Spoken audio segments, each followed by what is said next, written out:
Pendant que je me prépare pour ma première journée de reprise après que mon ami soit parti, je voudrais te parler d'un sujet auquel je réfléchis beaucoup avec l'arrivée des beaux jours. Depuis des années, je me dis que je m'épile pour moi et pas pour les autres, jusqu'à ce que je tombe sur une vidéo de Andrea de Le Renard et le Raisin qui a complètement changé ma perspective. J'ai appris quand et comment l'épilation des femmes est apparue et que moi aussi j'avais été conditionnée.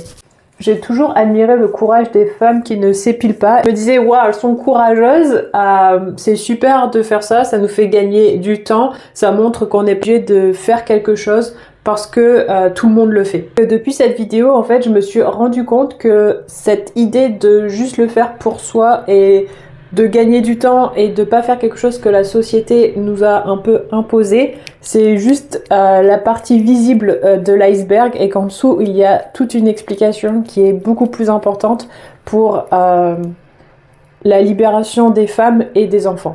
J'ai surtout appris que c'est un homme qui a mis en place le principe de pousser les femmes à s'épiler et que c'est pas si vieux que ça. Et surtout, la partie pour moi la plus importante et qui pourrait me motiver à essayer de le faire, c'est que j'ai appris qu'en fait l'épilation, c'est vraiment pour permettre de garder le corps de la femme comme le corps d'une petite fille. Mais pour ce sujet, Andrea l'explique bien mieux que moi, du coup je t'invite vraiment à regarder sa vidéo. Et donc depuis cette vidéo, je réfléchis à tout ça, à l'épilation, et en plus avec les beaux jours qui arrivent, je suis blonde, donc tu as déjà vu dans mes vidéos, je suis pas hyper poilue, et en plus quand je suis poilue, c'est pas genre des poils super foncés, donc franchement je sais pas qui serait capable de les voir, moi je les vois.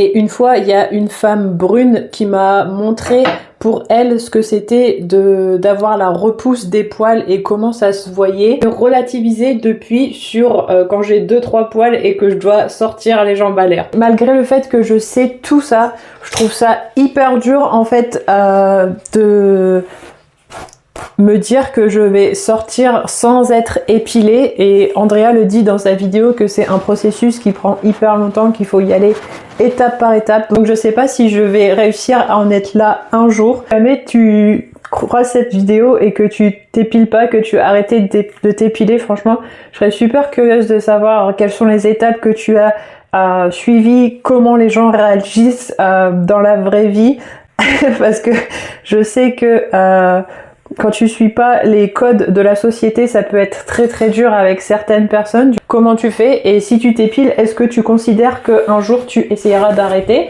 Ou est-ce que tu considères que tu vas continuer comme ça tout le temps? Franchement, j'aimerais trop savoir.